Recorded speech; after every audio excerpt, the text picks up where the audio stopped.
What's up, guys? So here we go. I'm doing a quick video on variance exercises that I haven't covered yet in some of the others. So we're taking a look here. It is a dumbbell deadlift. Now, this is good for guys if you've got sore backs or want to work on some focus technique, or you're just a little bit bored of the bar. It's a good alternative. It's simply, the difference you can do here is as you get to the top of the contraction point, you can bring the dumbbells around to the side of the thighs and alleviate a bit of the pressure on your lower back, which allows you to get through and grind out a few more good, hard, intense, technique-based reps.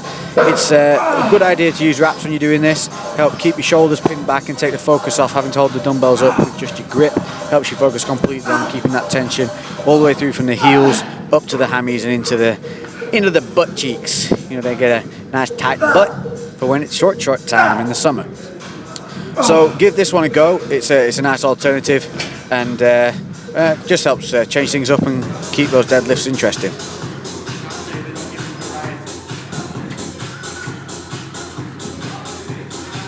Now this is a good one if you've been doing legs often. You do quads and biceps is one of my favoured pairings. So if you find that your legs are too knackered for you to just hold up, this is a great alternative to the hammers. You can do these lying, and obviously here there's another added bonus here is if you run out of handles or you don't have them, simply use a towel. So things to notice here is simple. It's keeping those arms at a very slight angle forward, so when you come down, even though you get a full extension, your arms aren't laying down by your side and your hands aren't smacking into your thighs. Bringing them up nice, curling over, making sure your hands don't come together at the top.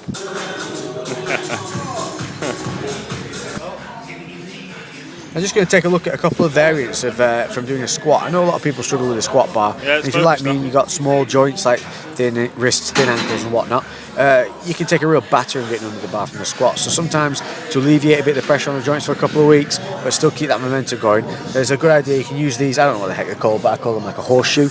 You can get a nice motion on these. You can get a real strict movement. You can really drive through your heels because you're not relying too much on the counterbalance for the actual weight itself. What you'll see in this set here is it's a moderate weight. This will be leading into a heavier set. So it'll start out and you'll see it's got slowly deeper and deeper and deeper with each rep, and then that helps just warm up the hips and get the hip flexors nice and stretched out, and also set that mind to muscle connection, massively important. So you can always give something like this a go if you feel like switching up from the squat, so you're feeling a bit battered or you're getting the sore knees. These can really help because you can actually set your feet a little further forward than you could on a squat and come down at a real right angle parallel rather than the knees moving too far forward.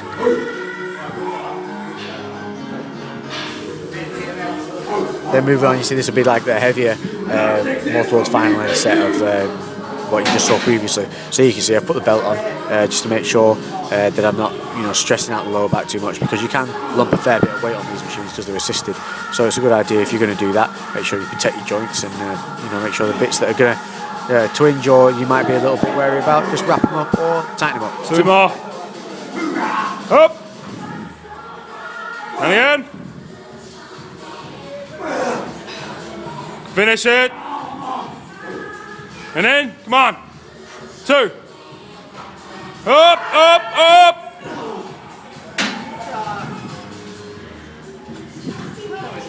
As interesting as it is watching the heavier stuff, don't forget as well, you can do the high repetition things as well, which is another good way of breaking up from smashing the crap out your knees. This is a good variation, and you want to give it a go. This one's using rest pause work.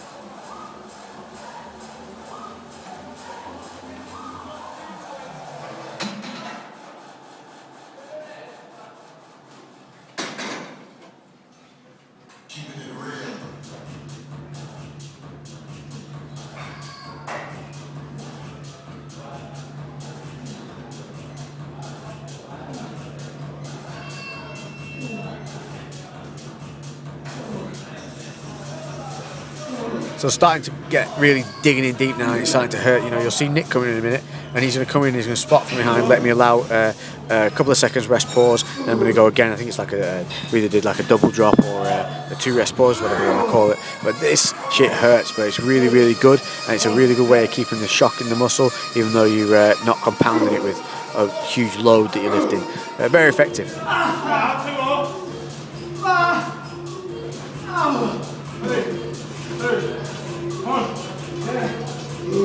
Let's go.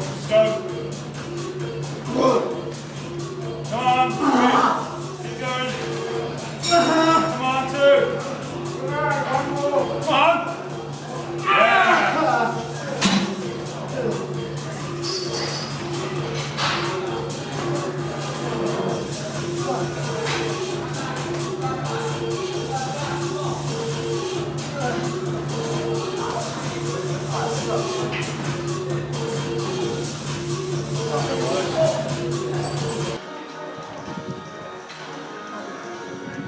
So another popular one that we haven't really looked at yet is the leg press here, but there's a couple of things to note other than my awesome hairstyle and funky faces. This was obviously pre-Bluetooth headphones, which you haven't got. Look them up, dude. They're so much better than these wired things, especially when you're doing stuff like leg press. So at this point, it really annoyed me having it in my pocket. So now the Bluetooth, you just got complete freedom of movement and no worrying about stuff falling out your pocket, which allows you to concentrate more on the technique, which on these, the big important thing is here, bring them down to a right angle and drive them back up. Don't come lower than a right angle, letting your hips pop forward, because that puts pressure on the lower lumbar. And when you're pushing out, drive through the heels. On the beginning of this set, you'd have seen me almost actually lifting my toes up to set that mind to muscle of driving through the heel, and I stop doing that as I get into it. But then when you get into the top, leave a very, very slight bend, so you stop just before complete lockout.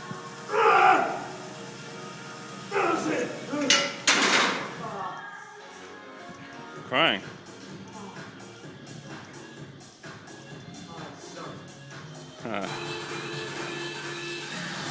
And finally, some seated calves. There's no point in having some nice big quads and then some little bitchy skinny calves. So here we go. We've got to go on these. You can do these either straight-footed, hip width apart, or toes turned in. Vary it. Have a go at both. Main thing here is try and keep the weight on the balls of your feet. Don't let it rock out onto your little toe. So don't let it rock out onto the outside edge. Keep that pressure on the inside of your foot. You'll notice a real difference in where it peaks and contracts on the muscle. You'll see at the end of this, as I get towards the end of the reps, what I tend to do is bounce out about 5 or 6 extra reps at the end, and that's just a complete burnout. So, because with cars, what I tend to do is just hit them hard and heavy a couple of times a week.